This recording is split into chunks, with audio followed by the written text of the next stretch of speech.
有请主持人赵传。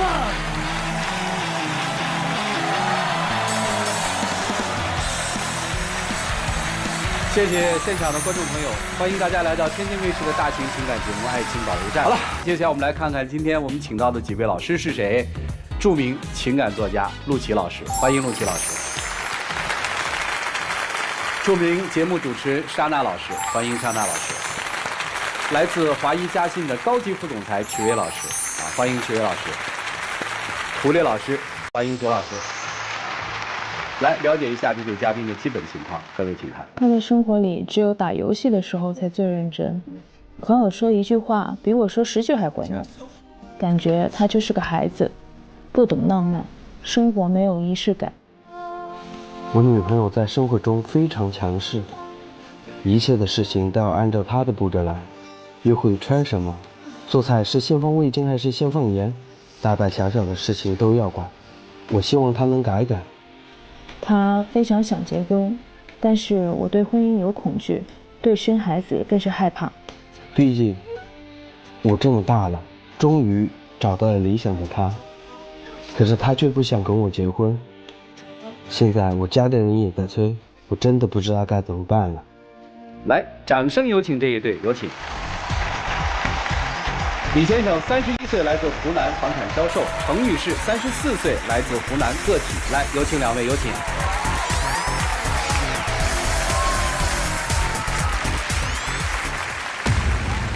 欢迎两位啊！小片里面有句话，这个印象特别深，说我对婚姻和生孩子是很恐惧的。这种恐惧来自于什么呀？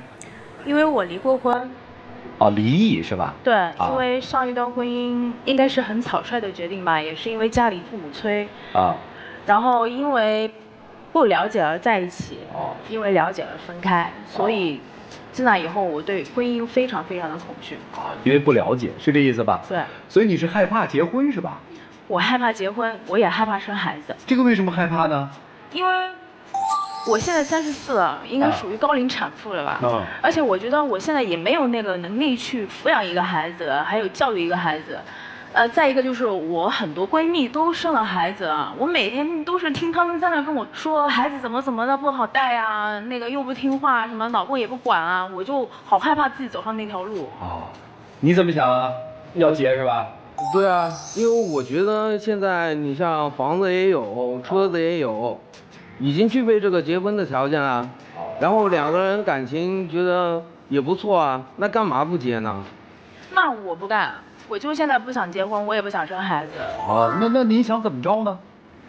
我想再磨合一下吧。这怎么个磨法呢？我觉得他老是就是嘴上说想跟我结婚，但是我觉得他行动上一点都不在乎我呀。他经常就是打游戏打的都根本就不记得有我这个人了。没有，上次我记得有一次吧，就是我在公司快下班了，那天下很大的雨，我就想发微信问他来不来接我，然后我发了3个4个都没回，我就打电话呀，他直接给我挂了，然后我再打一个给我又挂了，我就担心啊，我不知道他怎么了是吧？然后他过了很久给我回个电话，我打游戏呢，你干嘛这么着急啊？然后我非常的生气，我直接把他电话给挂了，我也没听他说完。我就觉得他不在乎我呀，打个游戏比我还重要啊！哎，这一回嘛，干嘛挂人电话？确实打游戏是吧？对，因为那一次呢，其实这样的，就是说跟队友一起下一个副本，然后一起玩的时候肯定是退不出。我之前也看到他那个发的微信，就问我什么时候去接，然后我大概也就几分钟的时候嘛，我就后来就打电话给他。刚说了一句话就把电话挂了，然后就打电话也不接，发信息也不回，最后搞到2点多钟才回去吧。那你打个游戏你不接我电话挂我电话，我还不能故意玩失踪，然后让你担心一下，体会一下我的感受啊？那你后来呢？后来还找了借口出去玩呢？我哪有？那没有，那一次就是说我去他家接他，本来就是说一起出去玩。然后他走出来，我觉得他那个衣服，我就说了一下，我说你穿这个不好看，然后他啪的一下就说夺门而出了就走了，然后也是玩失踪了，最后还是他那个什么男同学送他回来的。没有好吗？那天本来是这样，我的同学叫我去聚会，我想带上他一起，我说你来家接我一下，我化个妆，然后他就在那一边打游戏一边等我。然后我就听到他跟游戏里面应该是一个小姐姐吧，就在那里聊天。他说：“哎，你别怕呀，有我在呀。”然后你还说你这身衣服不好看。我当然我用行动告诉他我很生气。然后他现在都不知道我在气什么。那也没有啊，就是鼓励一下队友嘛。那有你那么温柔的鼓励吗？你也没见对我那么温柔过啊。那你呢？队友那么强势，我吃个饭你都不让我吃饱，一餐饭只让我吃2碗饭，就觉得我吃多了。不是多大的碗，咱界定一下。这么大。不是正常人一天吃个3餐是吧？他一天吃个4、5餐，可能还不够。人家不提倡少食多餐吗？不是，他吃的那个菜很油腻，我就是为他的身体健康着想。我跟他谈恋爱的时候他才130，现在170了。我很担心，就是很幸福啊。不是，可是你幸福也得身体健康是吧？你身体健康了才对我的下半辈子负责呀。你自己没有，你也没打算跟他结婚，负不负责咱不想那么远。他不是老是跟我说结婚吗？结婚啊！想结婚就别吃了，知道吗？就这意思啊。但是我也要吃饱呀，人总不能不吃饱饭嘛。那我没让你吃饱，你怎么长的这40多斤啊？那不是多餐吗？还挺可爱啊。刚才说那事儿说完了吗？他在游戏里面逗小姐姐，你要去同学聚会。对。后来就是他说你衣服穿的不好看，这事儿就算过了是吗？没有，他老是怀疑我，他就说我有什么男同学啊送我回家，其实根本就不是那样的。我也跟他解释过，他就是不信，因为我们有一个同学群，就是5个人，然后里面4个女的，1个男的。每次聚完会之后，就那个男的就是挨个把我们送回家。他就老是说我跟那男的好像有什么似的，其实根本就没有啊。那上次呢，我跟他就微信聊天，聊到1点多钟的时候，他就突然也没说晚安，没说什么，就直接失联了。然后过了1个多小时，他再发信息过来说是什么跟别人去打电话去了。那你说的别人是谁啊？那不就是你那个什么的男同学了？你又不是不认识，我们是群聊视频。我们1个星期大概就是聚1到2次会，然后他是群主，他每次就是说给我们发个视频啊，问问我们的意见，下次聚会去哪儿呀，主题是什么的，然后我们都是4、5个人一起开着视频在那儿聊。他就老以为我跟他单聊单出去什么的，其实根本就不是这样，好吧？我觉得你这样让我很没有安全感。那你打游戏我还没安全感呢，老是跟小姐姐聊天，还要去保护别人。那既然都没安全感，干嘛不结婚呢？所以你的结论，婚姻是安全感是吧？就是一个爱情的保障嘛。爱情。我们现在谈恋爱，我跟你的生活都是那么枯燥无味，是吧？逢年过节、过生日什么的，反正也没见他给我送过什么东西。就没有仪式感了。对啊。我送过啊，我不是送了你1大袋的柚子吗？你平常去我家吃饭，你也给我买2个柚子。我去他家陪他吃饭，他也是买柚子给我吃。然后好不容易过个节，你给我买10多个柚子，我能吃了那么多吗？那不就买的多一个惊喜吗？只有惊没有喜，我就感觉他一点都不懂我。我记得他那时候过生日的时候吧，我非常重视，我还请了半天假，一下午在家布置那个房间啊，给他扎气球啊，然后把房子弄得五彩缤纷什么的，给他个惊喜。然后他还真的是蛮感动、蛮惊喜的。其实我那个时候我也是想告诉他，我是一个懂浪漫，也非常喜欢浪漫的人，但是他好像就是没有体会到。那后来我不是也送了你巧克力吗？主持人，你知道吗？人家那个送巧克力都是一整盒的那礼盒是吧？他是就这么大一块巧克力给我。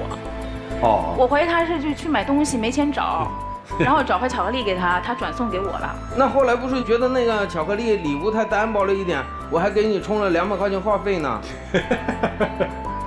我觉得这也太普通了，一点过节的那个气氛都没有。是，不够浪漫啊。对啊，你老是说想结婚什么，你都是嘴上说，然后你知道吗？他打游戏，1年得花多少钱？他还骗我。他那个号啊，我说你这充多少钱？你老是这么守着打，他说就几10块，然后我就不信嘛，我就拿他那个号，我就给我朋友看，我说这号这级别要充多少钱才能打到这？他说那起码是1万多呀。我说是人民币还是金币啊？他说肯定是人民币啊。那他打个游戏要充这么多钱，然后他自己充也就算了，他有时候还给他的队友充那个金币。那我们以后要是结婚了，他老是这样子，我们怎么生活呀？那不是什么跟队友充啊，再说那个号我是玩了有大半年了，又不是什么1个月一次充这么多。你大半年充1万，然后1年是2万。后来没有充了嘛。再说那个朋友那个他是人家微信里边没有钱给我借的。哦，人家打游戏问你借钱你也借，那要是我们结婚以后，今天这个朋友管你借钱，那个朋友管你借钱，你都借，那我们还要不要过日子啊？那不是你后来跟我说了吗？我就不借了。然后现在人家问我借钱，我就告诉人家，你不要问我借钱，100块钱以下的我不好意思问你要嘛，100块钱以上的我又怕你还不起。您这都是一些什么朋友啊？100块钱以上就还不起了？我觉得他就是这是借口拒绝多。人家嘛，你那才是不跟我结婚的借口呢。哎，他脾气是不是特别大？有时候就莫名的发火啊。比如说为什么事儿会发火？除了打游戏之外啊？就是做饭嘛，我先把菜给切好了，我就准备去炒菜，他就发脾气，你那个砧板啊刀子都没洗，你就炒什么菜？什么事情都要按照他的步骤来。我就感觉吃完了饭是吧，一起洗了。你一起洗过吗？我现在基本上是1周去他家给他打扫2次卫生，哦，就跟钟点工似的。然后他还嫌什么？你怎么那么干净啊？你衣服老是经常这么洗，多浪费水啊！你不能放在一起洗啊。就老是这样。我感觉就是，如果真的跟他结了婚之后，我估计他什么家务什么都不会做。然后就是我们吃完饭的那些碗什么的，放几天他都没关系，然后也都是我去洗。他还说我强势。哎，你们俩交往多久了？快2年了。这个喜欢什么呢？那个时候一起经常出去玩那个密室逃脱嘛，然后我觉得他胆子挺大的，又聪明，然后说话也幽默啊。幽默。那个时候微信聊天对我也细心啊，关心什么的，反正就感觉还挺好的吧。然后感觉后来就慢慢都变了，可能是他觉得我现在很喜欢他了，所以他就变了。好，我觉得我没变啊。哎，打游戏和结婚只能选一个，选结婚。啊，结婚。他骗我。他这都什么反应？怎么就骗你了呢？他肯定是就是套路嘛。啊，套路啊。我电视剧看得多。啊，电视剧看得多。我都想跟他结个婚嘛，我套路他什么啊？对。哎，你想跟他结婚是为什么呢？因为我觉得他除了脾气性格暴躁以外，对我其实还是蛮好的。那时候生日啊，给我布置啊，然后又上我家搞卫生啊。哎，结婚之后可能就不能打游戏了，知道吧？结婚之后可能很多卫生也不能多吃，你要搞，对吧？结婚之后还得节食，不能肆意妄为的吃，对吧？啊，还蛮痛苦的啊。我不能行吗？总要我吃饱嘛，就不能吃饱。你吃饱可以，但是你得运动啊，他也不爱运动。问你呢，就是结婚之后你可能要改变你的很多行为模式和生活方式，你愿意吗？你愿意吗？我愿意啊，但是我可以吃饱了再运动啊。但是你结婚前你都没做到，你怎么能保证结婚后你能做到呀？你可以监督我呀，结了婚你不就监督我吗？我现在就是不想结。是不想结婚还是不想跟这个男人结婚？我现在跟谁都不想结婚。那还有谁呀？哎呀，这天儿怎么就是这样被你聊？他就是这样喜欢跟我抬杠，也是跟他讲不清楚，不然也不会上这儿来了。对，如果一定要给一个嫁他的理由，这理由是什么？我暂时没有考虑过这个问题。比如说是因为他有实力，比如说是因为他可爱，比如说是因为他。我希望他成熟一点吧。啊？我希望他成熟一点吧。哦，你希望他成熟。对。所以到现在为止，其实没有什么吸引你可嫁给他的，是吧？但是可以作为一个交往对象处着，是这意思吗？我现在真的没有感觉他特别想跟我结婚啊。难道我对你不好吗？那天你说你饿了，早上才6点多钟，然后我就买了早餐去他家去送给他吃。难道这些不是你应该做的吗？这个不吵了好不好？吵也吵不清楚嘛，再吵下去还是个鸡同鸭讲。接下来我们4位老师就做一个同声翻译器嘛，翻译你们这些话背后是什么，好吗？听听他们的建议，一起进入丘比特问卷。女生不是不想结婚啊，她是觉得暂时结不了婚。她不想结婚呢，是没有意愿。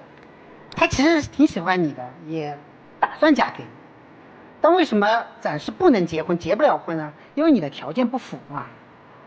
你现在还不符合他结婚的条件嘛。其实说来说去，他的一个问题很简单，他怕再受伤嘛。你怎么能保证他不会再受伤？你们两个人有一个最大的问题，就是你们对安全感这个定义是不一致的。你说没有安全感，所以我们结婚啊，这句话一听，大家成熟的人都知道是错的。因为婚姻不带来安全感，有了安全感才带来婚姻，对吧？你说结婚是不是顺理成章的事情？我觉得结婚可以是顺理成章的，但不是理所当然的。如果遇到的是一个对的人，他就是顺理成章的；如果他不是一个对的人，他当然不是理所当然。所以不是因为有人喜欢了你，他就必须要跟你结婚的；不是因为你觉得说我和你两人谈恋爱了，我想要娶你，所以我们就一定要结婚。没有这么一回事。失败的婚姻会造成一个很大的伤痕，导致了他遇到一些问题的时候会过激的去想，如果这个问题再发生怎么办？如果我再受伤害怎么办？如果有了小孩之后，可能我连现在这样的生活都过不了，那个时候怎么办？他会去想这些问题。但因为你没有受过这样的伤害，所以你不会去想，只能说你没有站到他的立场上，有这样的同理心去和他去想思考一样的问题。而与此同时，他又觉得你不是那个可以抚平他伤痕的人，因为你从来没有去告诉他跟我结婚是一件很安全的事情，你没有表现出来。所以他会在看到你的时候会感觉到，我相信他心里面其实是有一个跟你结完婚之后的故事都想过了，他会觉得是另一个悲剧的开始，对吧？你让他点头，他早就想过了。所以你们两个人的问题还是我说的那句话，你们对于安全感的定义是不一致的，你们没有共同去寻找那个安全感。听你们两个人聊天的方式是什么？两个人在玩跷跷板，要么就是我翘这一头，然后你就下去了，要么你翘这头我下去了，你指责他，他指责你。你没有想过怎么解决这个问题吗？他有一句话其实说得很对，结婚前你都做不到的事情，结婚后你一定做不到。结婚前你想要劝这个结婚，那么大的推动力都没能让你去减肥，没能让你放下游戏，凭什么你说我答应你这一句话让他相信结婚后你能去做到呢？你们现在要去寻找的是某一个共同点，一个平衡的点。其实你有没有想过安全感是什么？安全感不是车，不是房，安全感是为彼此所做的努力，让对方看到你做出的努力。所以我觉得你们两个人感情是在的，我希望你，因为他的伤痕的存在，所以你应该多做一些。你在结婚之前，在求婚之前，你定一个目标，比如说我要瘦20斤，等你瘦下这个目标之后，等你戒游戏戒了半年之后，你再去跟他求婚，那个时候你就可以理直气壮的跟他说，我可以给你安全感。其实有时候就那么简单，就这样。好，谢谢陆琪老师。李坚、曹女士，你们好啊！你们两个人之间最大的问题是什么？没有信任，信任不够，而信任不够导致的最终结果是什么？两个人没有相互的依赖感，因为我不信任，我不敢把自己全部的心扉敞开给你看，所以没有依赖感，那就很难有最后的结果。而且你们两个人结婚的目的不同，就对待结婚这件事儿的观点出发点也不同。男生，你坦率地说，你其实只是为了结婚而结婚，而不是说我只因为他我才想结婚。那女生同样，我不是说我不想结婚，我只是因为他才不想结婚。就这两点摆在这儿，就是一个非常拧巴的事儿。所以我觉得你们把这些问题梳理好，再去考虑未来。而顺着刚才陆琪老师说的那句话说，我们不要把解决问题的方法留给未来。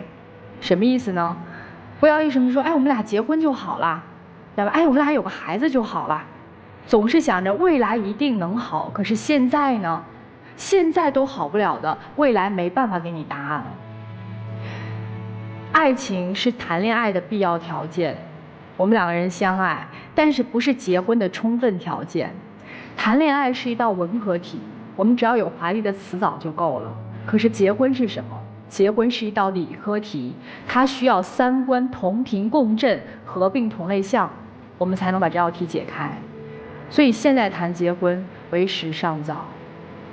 二位好好梳理一下自己对待这段感情的态度吧，好吗？好，祝你们幸福，谢谢。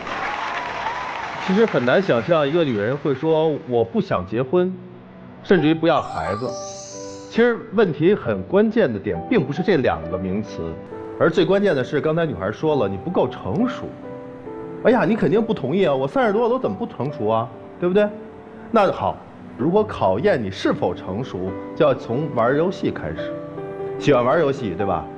几乎每个男人都喜欢玩游戏，因为游戏可以带给我们娱乐、减压，甚至于是一种社交的属性，对不对？但是成熟的男人，他一定合理的去安排自己游戏的时间，因为他知道什么事情对他最重要。你的女朋友对你的玩游戏非常反感，她反感不是你玩这个动作，而是你没有合理的规划，甚至于影响了很多她未来可能会对这生活失去信心的因素。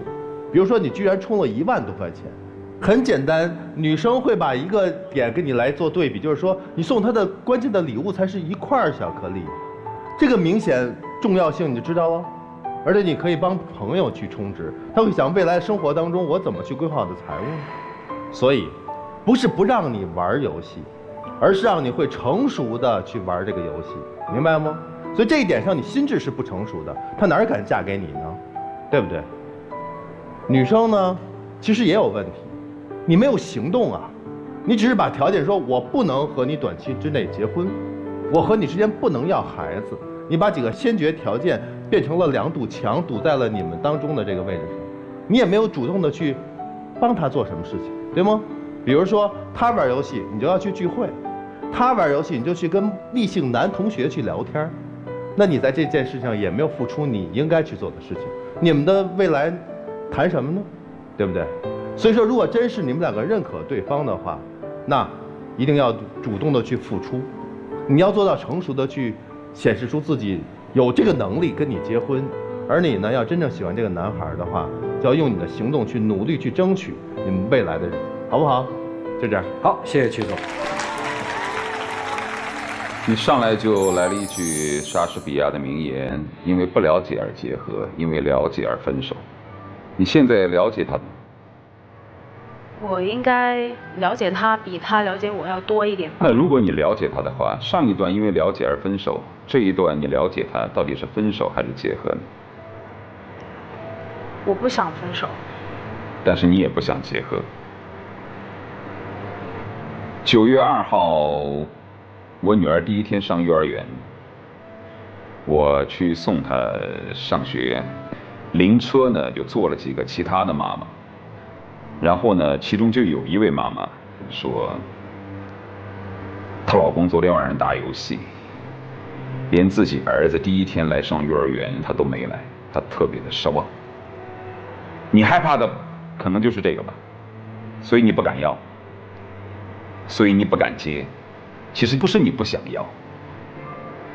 现在如果放手呢，年纪大了挺难找。现在要是结了呢，想想以后，对方是个拖累，不是一个战友，你会觉得很累。结婚是一件特别具体的事情，它不像谈恋爱，谈恋爱想见就见，不想见可以不见，但结婚就特别具体，具体到每天的朝朝暮暮，具体到生孩子，具体到泡奶粉，具体到洗衣服做饭，它是一件特别具体的事情。你逃是逃不了，而在具体的事情面前，他现在还没有能力能够把这些具体的事情给扛下来，所以你不敢接。但我认同刚才曲伟说的话，其实你不仅对他失望，你对自己同样失望。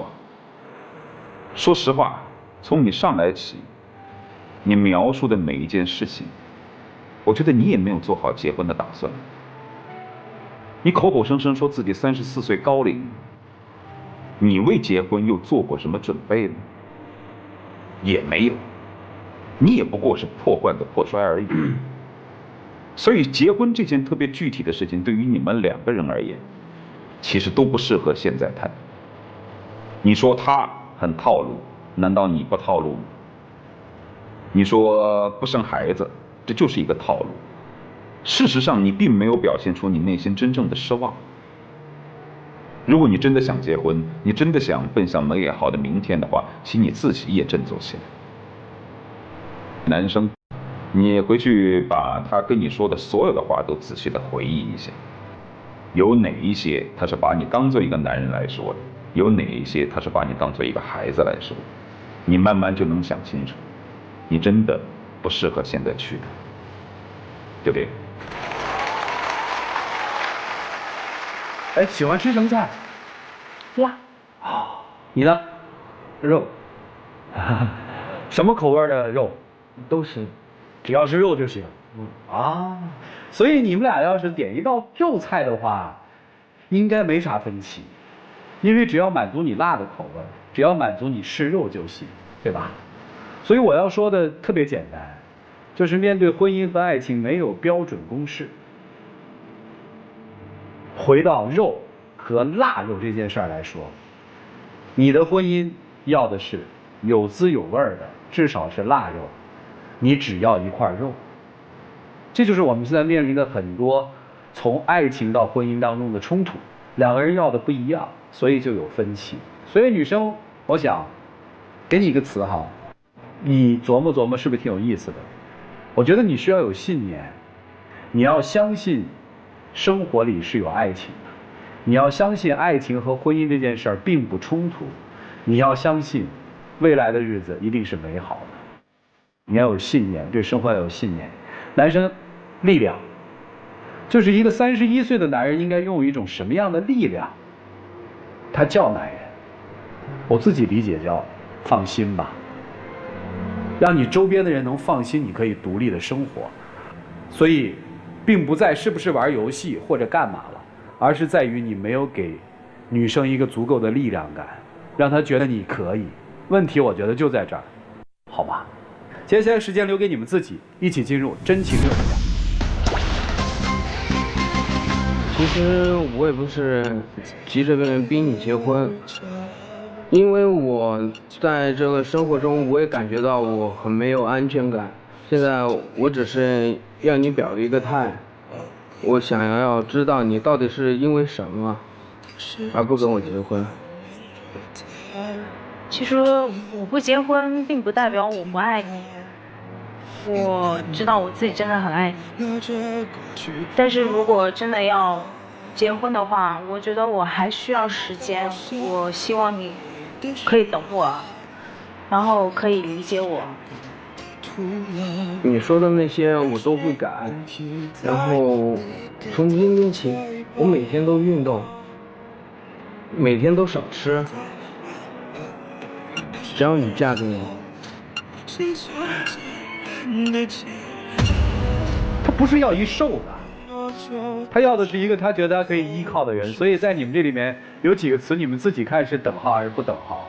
在女生的字典里，爱情不等于婚姻，男生是爱情就等于婚姻。两个人都想有一个特别好的未来，但是两个人都不愿意从自身做起，总是说如果你往前迈一步，生活就美了。但是真的想让生活美，迈第一步应该是自己。谢谢两位几位吧，谢谢你们。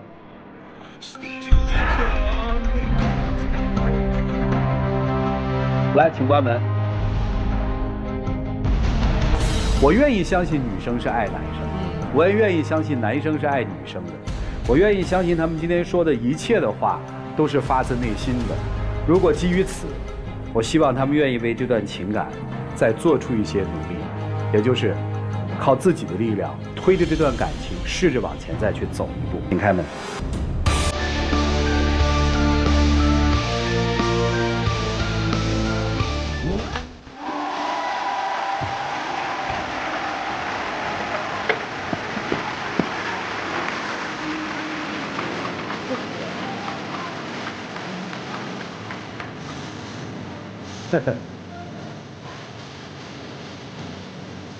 来，接下来我们掌声请出徐州润之美商贸有限公司总经理许立明先生，来有请。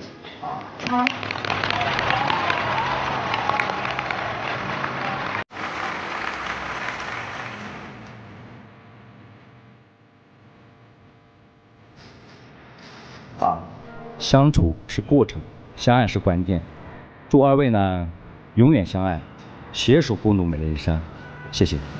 啊，说的特别有哲理啊，好好相处，好吗？啊，谢谢徐总，来，请回，请回。来吧，两位，我们来一起见证你们的浪漫时光。各位，请见证。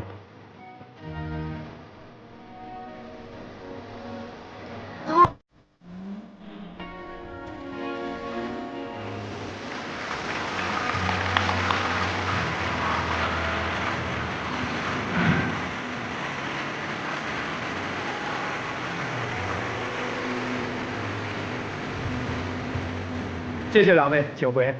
谢谢。啊，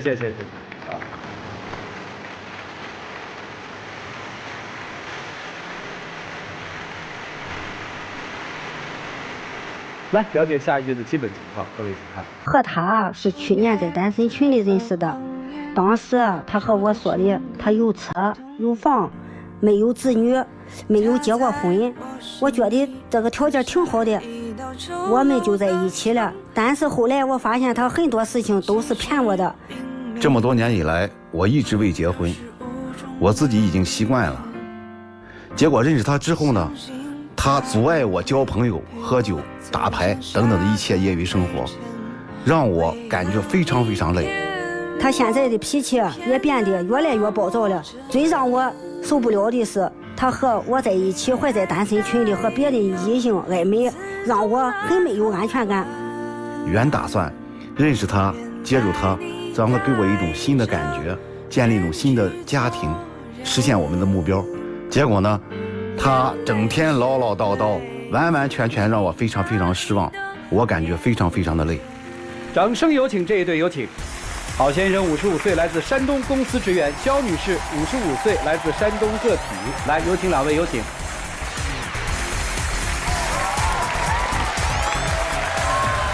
欢迎两位啊！郝先生是单到55了，对吧？是。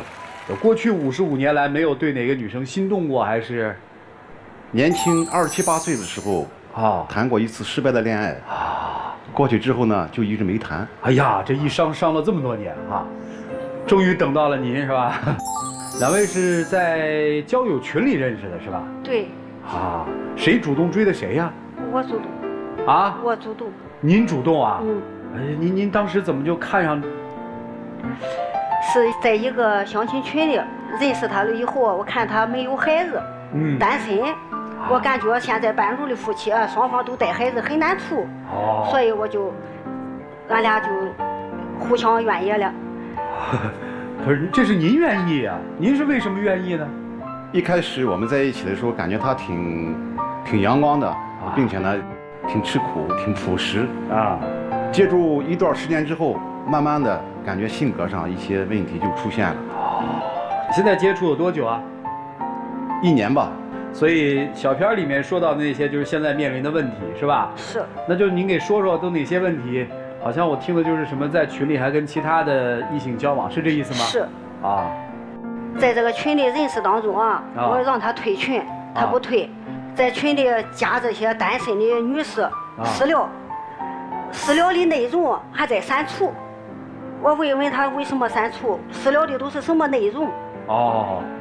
我们是一个相亲群现在呢，我是一个负责人，我是群主我要了解群里的女群友和男群友的一些基本情况很正常的一种聊天他呢可能产生了过多的误会，让我非常非常不舒服。您的解释是因为我是这个群的管理者，所以我必须得聊，是这意思吗？是。不对，这个单身群是自由恋爱，自己的简历、自己的自我介绍都在群里，看适合的都自由自己加。你为什么加女的私聊？这个解释好像他不信我再重复一遍，因为我们群400多个人要开门进群，我要了解一些基本情况，是不是单身，是不是未婚，等等等等。进群的时候，大家在群里都说群主开门，我拉人，这是公开的，你为什么背后的加私聊？我要了解进群人的基本资料。还有一次，群里在聚餐的时候呢，都自我介绍，介绍的时候那些老大姐长得丑的，他不兴奋，看着美女介绍的时候特别兴奋，美女漂亮，我感觉听着我很不舒服。每次我们群里聚会，基本上都是我主持，来提高我们就餐的气氛。你气氛为什么不一视同仁？为什么看着漂亮的这么气愤，看着丑的不气愤呢？还有一次在聚餐的时候，门口就有座位，那些老大姐进门就坐，最后来的漂亮的美女呢，那门口有座位有空座位，你为什么让美女过来坐我这里？这是什么意思呢？你为什么让美女坐到你这一边呢？是因为我对你有了一定的意见，我想怼你。明明都知道我们俩在恋爱，你不坐在我旁边，让别人感觉是产生。我来的时候我也聚餐起来，我再来的时候你怎么不说过来坐我身边？你为什么看到美女让她坐你身边？看着那老大姐就不坐在身边呢？你思想有问题。还有一次，我那刚刚认识她的时候，有一个女的。在聚餐的时候，他跟那个女的加鱼。俺俩相处1年多了，我发现他手机，他又约人家吃饭。你有对象了，你为什么约他吃饭？我跟你说一遍，我单独没有和我们群里的任何一个女人去私聊吃饭去，叫他一起吃饭，全是我们几个男的。群里这么多女士，你不请，你为什么约他自己一个人吃饭？这位女群友非常能喝酒，非常男人脾气。我们几个群友一般喝酒的时候都愿意叫着他。还有一次，在一次他说旅游去，晚上的时候趁他不注意的时候，打开他手机一看，人导游问他你单身吗？哎，单身。导游说我给你介绍个对象，他说行。你为什么给导游说单身啊？你给我谈的对象，你为什么给导游说单身呢？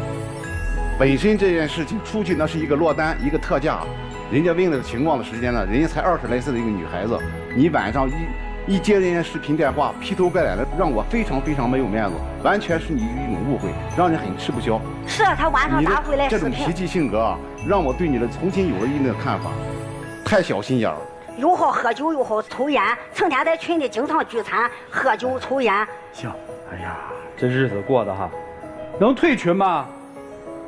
原计划早就想退群，然后呢，现在呢还没有这个完全交代好，叫交接工作是这意思吧？是，还没交接完呢。这一段时间，由于我们闹矛盾，让我心里非常非常反感，非常非常这个疲惫。所以其实退不退还两可了啊，到底是退群还是退交往就不一定了，是这意思吧？是。哈哈哈。除了有这些问题之外，还有什么问题让您不满意啊？就是说日常生活，就说他生活上吧，买那土豆子都冒芽了，我说不能吃了有毒，我找了几个照片，我发给导演，发到屏幕上，你看他怎么生活的。这是他买的。就这土豆能吃有毒吗？就这糊里糊都漏水。哎呀，这是厨房啊。这是什么呀？这是我喝酒之后他偷着拍的。可您这要征求别人的意见？不行，我太气愤了。他就是这个样，把我的一些隐私的生活的东西发到我们群里去。这壶也好，卫生也好，我一个人啊，40、50年，我很少在家里吃饭，很少在家里做饭，一个人吧，忙当惯了，生活的一些习惯比较我行我素的，比较随便一些。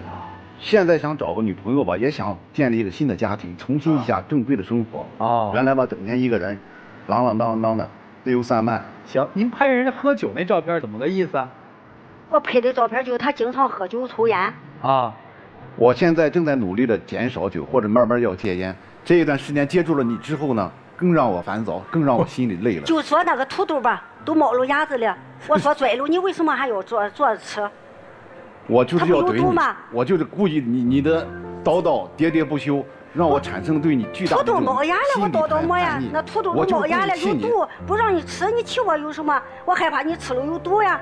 我是为你好呀，你就和那个壶样，已经都老的都那个样了而且还漏水，漏水它不交那个炉罩吗？让你换个新壶，你为什么不换呀？我也是在想试探你，如果想和我一起真要过日子的话，可以提出来，我们上街去买一个。我跟你说了好多次了，你不买。没有一点浪漫的情谊。我跟你说了多少次了，你一直不再还。我和他生活不一样。假如说就说买水果吧，我每次都买最贵的、最好的。他呢，他买是最便宜的，买回家来第2天就烂上一半。买的时间是好的，可能储存保养办法不一样。你买的还是便宜，它便宜了它放不住，好的放5天6天，它只能出，它不会烂，是吧？就说那鸡蛋吧，他买鸡蛋你不知道，他买了20个鸡蛋，回家还是打了11个，还剩9个鸡蛋是好的，哪有这样过日子的？你说这样过生活能行吗？那是不行啊。不，他打了以后，问题是他再放到冰箱里，鸡蛋和皮子再放到冰箱里，下次再炒着吃。你说鸡蛋皮子上脏不脏啊？你还得炒着吃。那你直接把它扔了不就行了吗？那待了几天不经过他知道，我就偷偷的拽了。还有一次那冰激凌，我买那冰激凌啊，15块钱一个，我买了2个，我放到那个冷冻里了。哎，结果他可倒好，他拿到冷藏里来了。他说他愿吃软的滑的你可吃，结果没吃，15块钱一个，吃了1个，还有1个，那1个都包发了，都和面包似的发了，结果拽了1个，15块钱白费了吧？你这叫过生活，会过日子吧？我放到冷冻里，你为什么给我拿到冷藏里来？我就希望你帮助我恢复正常的生活，因为我一个人生活惯了，吊儿郎当惯了。这个太尴尬了啊！我站在这儿，确实不知道你们今天为什么来，我就。以我这很浅薄的人生经历，我觉得你们俩分手才是正道，对吧？分了好几次了，都分了好几次了，5次了。他在求着我上店里，我是干个体，我有店，他在买着水果上店里再求我去，给我说好的。所以今天是谁要来的呢？我要来的。要干嘛呀？我还是觉得他也有优点，人也没有十全十美的。感觉他还有优点，我看能有改的机会吗？好，你还要给他一机会是吧？哎，对，我看有改的机会。前5次分手都是谁提的呀？我提的。那谁提的和呀？他求我了以后，我觉得他求了您5次。哎，对，我走了以后，他在后边转我撵我。他追你？哎，我都已经走了，他拽我，他撵我去。那怎么今天你又回来追他了呢？他求了我以后呢，我觉得他还是有些优点，我看看他能不能改了。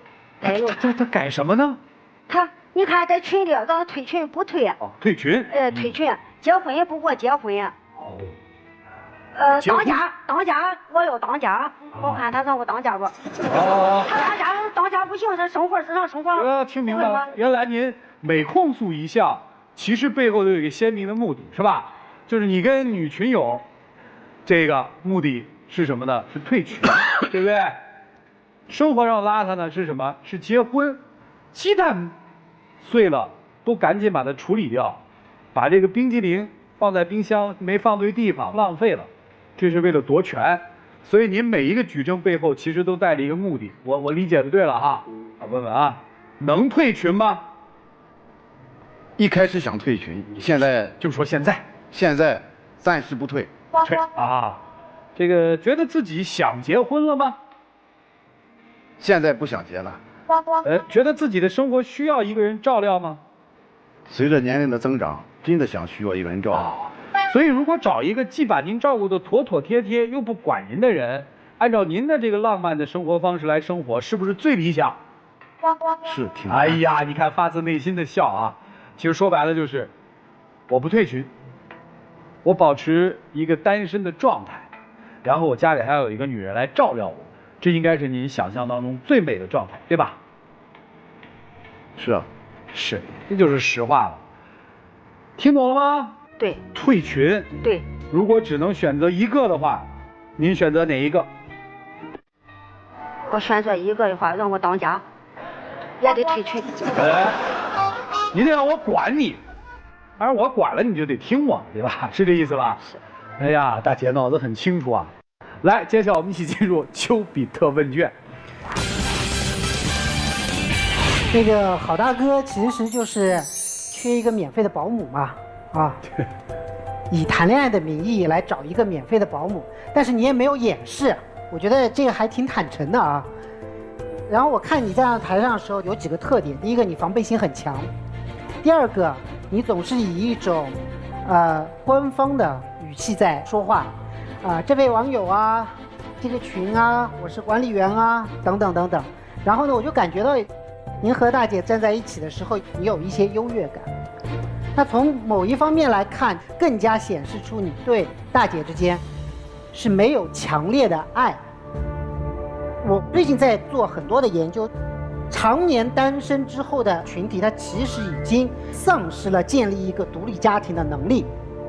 就他不是不想，也不是说他没有机会，他已经没有这种能力了，因为他太长时间单身，他其实已经不想去承担一个家庭的责任了。对，所以这也是某一种人生。而且郝大哥今天也没有任何隐瞒自己啊，很坦诚。但是有一点我觉得是不对的，就是我发现一些现象，就是有一些本来不想结婚的人，抱着结婚的幌子，不断的去聊急于结婚的人，我觉得这个现象是不对的。所以我觉得郝大哥你应该想一下，如果你真的说我不想结婚，我也不想成立一个独立的家庭，你就说清楚。对。千万不要去耽误别人的时间。对，这件事情我个人觉得是不太好的。每个人都有自己不同的人生，告诉对方我的人生，我选择的美好的生活是怎么样的，让对方来选择是否愿意和我同路。我觉得这是对于任何一个人、任何一个年龄阶段的人都是最好的选择。就这样，谢谢大家。好，谢谢陆琪老师。郝先生、焦女士，你们好啊。你好。郝先生就是希望那样的生活模式吗？就是希望暧昧？不是，完全是他多想。我和他建立了恋爱关系之后，不是他多想，主持人说的对。您别着急啊，不是他多想，是所有听到刚才故事的人都在多想。因为每一个听到您刚才种种这种行径的，我们在场的观众和电视机前的观众，我们都会有同一个想法。就是您想要的很多，因为您觉得到了这个年纪了，我需要找一个知己，他在家里能够照料我的生活，让我生活的轻松一些。但是呢，我以往的这种生活习惯，我也不愿意放弃。就是这种生活习惯和你想要的一种生活状态，它是对打的。那我们人不是完美的，就是我们不是说想要什么就能得到什么。当我们想要一样东西的时候，你首先必须要付出，对不对？你付出一定的代价，你才能得到这样东西。但你想要稳定的生活，稳定的一个情感关系，付出的代价是什么？一定要放弃所有的暧昧。稳定的情感关系和暧昧最大的区别就在于，这个是责任感和克制。您想好要什么，一旦想好了，就千万不能欺骗善良的人。好的，好不好？好的，好，谢谢张大老师。大哥想要什么呢？大哥什么都想要。你既有时候会羡慕人家两个人的生活，有一个家庭，对不对？有人陪伴，生病的时候会有人照料，你想要那种状态。同时呢，你又特别喜欢一个人的那种感觉，对吧？独来独往。其实您就是长期单身，已经说白了就是过独了。是，而且你其实是孤独是会上瘾的，对吗？你只是怕孤老，但是你会享受孤独。爱情的一个本质是什么？爱情是两个无法忍受孤独的人走在一起。不要整这些表面的，你担心他吗？你尊重他吗？你有考虑过他吗？他为什么哭？爱情是两个无法忍受孤独人才走在一起，而你不是，你是享受这种孤独的。你觉得他碍事儿，你觉得他唠里唠叨的，他在妨碍你，所以你给自己也做了一个号手，我不退那个群。你想要的太多，最终都没有。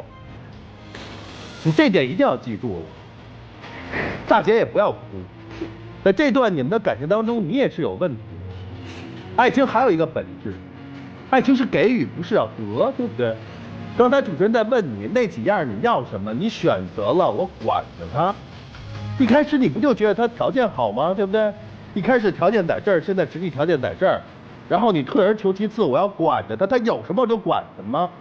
这也不是你最终能得到一份爱情的你的原动力的出发点啊，也是不对的。所以他正是看中了你的弱点。你不要这个吗？好，我就把我这说的天花乱坠了，是不是？结果呢，满不是那回事儿，而真正呢，他愿意自己一个人走，他享受这个状态，你管是管不来的，好不好？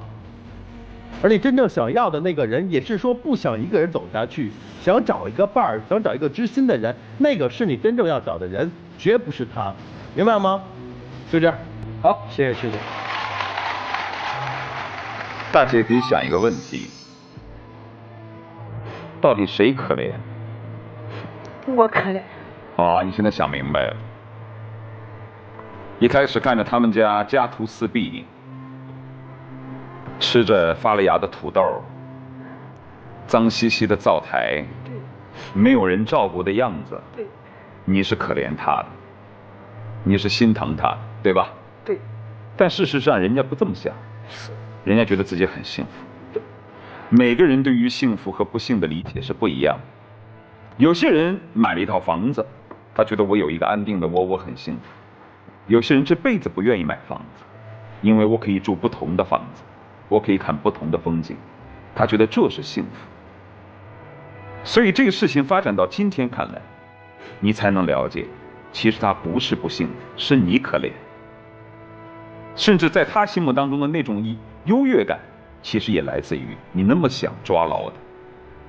你本来以为大哥有一段很久远的恋情，又没有孩子，所以你可以很完整的拥有，是一个可以很好发展的好苗子。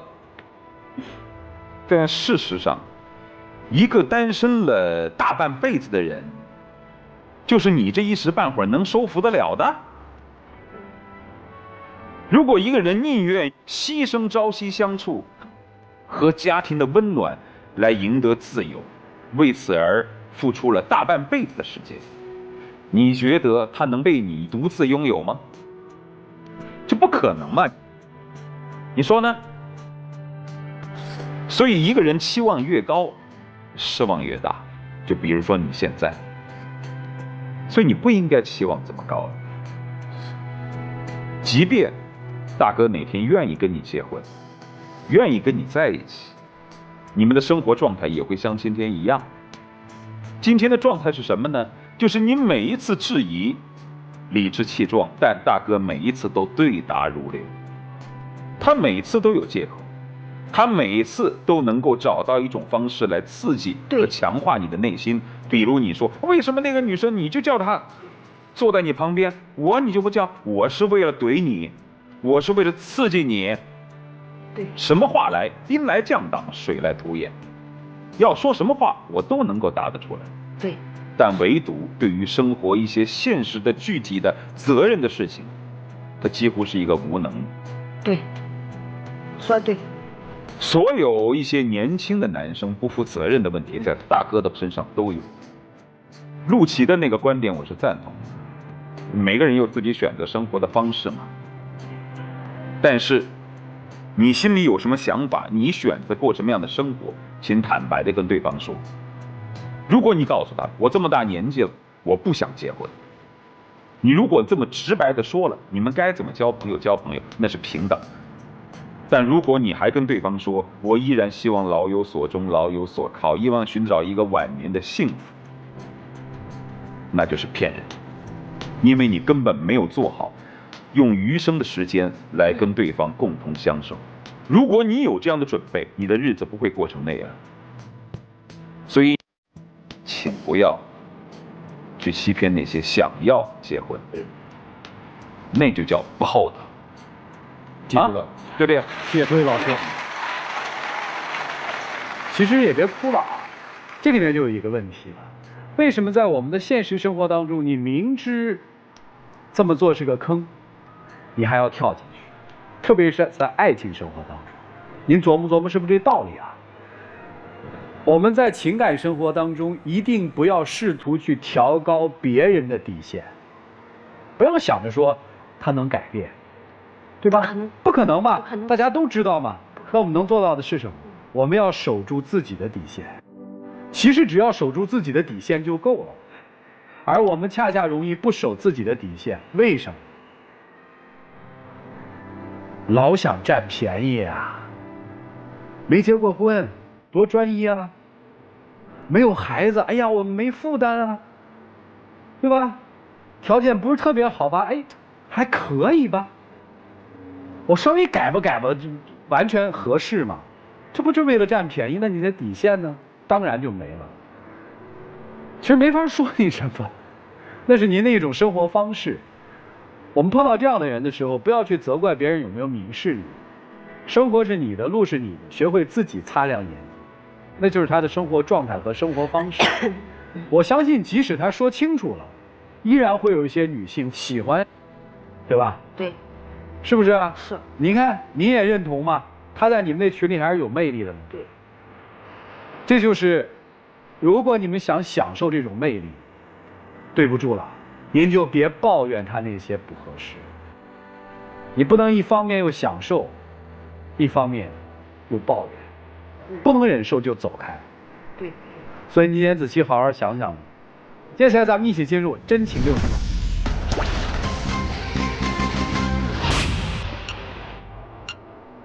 我认识你快1年了，在这1年当中，你在这个单身群里和女的加微信私聊，让美女坐在你身边，你做的这些一切让我伤透了心。喝酒、抽烟，生活环境卫生，生活我本来找个对象想提高生活，我这找你生活大等的降低了。经过我这1年的了解你，本来想和你结婚来，继续走下去了。现在你这个情况，我得好好的慎重，好好的考虑考虑了。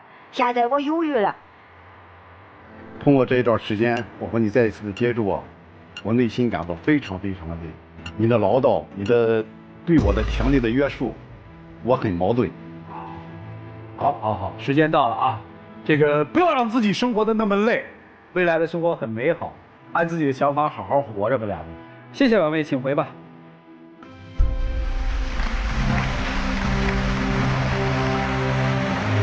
来，请关门。你这个年龄判断觉得活得不够通透，可是有意思的是，类似于像这位女士这样想法的女性还特别多，很多年轻女性同样是有这么一个思维，她们的思维里面充斥着一点，不好没关系，我可以帮你改嘛。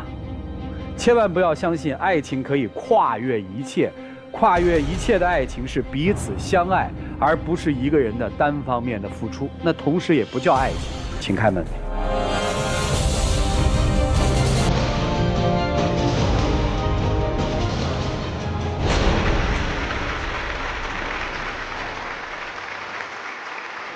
哎，真是一声叹息。希望你们都找到自己想要的、属于你们自己的幸福生活。有精英网友提问说，我到了结婚的年龄，通过朋友介绍找了一个女朋友，相处中我感觉我们挺好的，但过年去她家里见过家长后，她对我态度越来越冷淡。我问她怎么回事，她也不说。我感觉可能是因为我家条件差一点，我俩现在的状态很不好，我该怎么办？在我们中国人的婚恋观当中，结婚它还不仅仅是2个人的事情，它往往是2个家庭的事情，所以他父母的态度有时候他会显得尤为重要。但我认为更重要的还是你女朋友的态度，你能不能理性的、好好的和自己的女朋友去谈一次？如果说他认为这一些隔阂也是无法磨合的，那么我建议你们分开一段时间试一试。再一次的谢谢现场以及电视机前观众朋友的收看，我们下期节目再见，谢谢大家。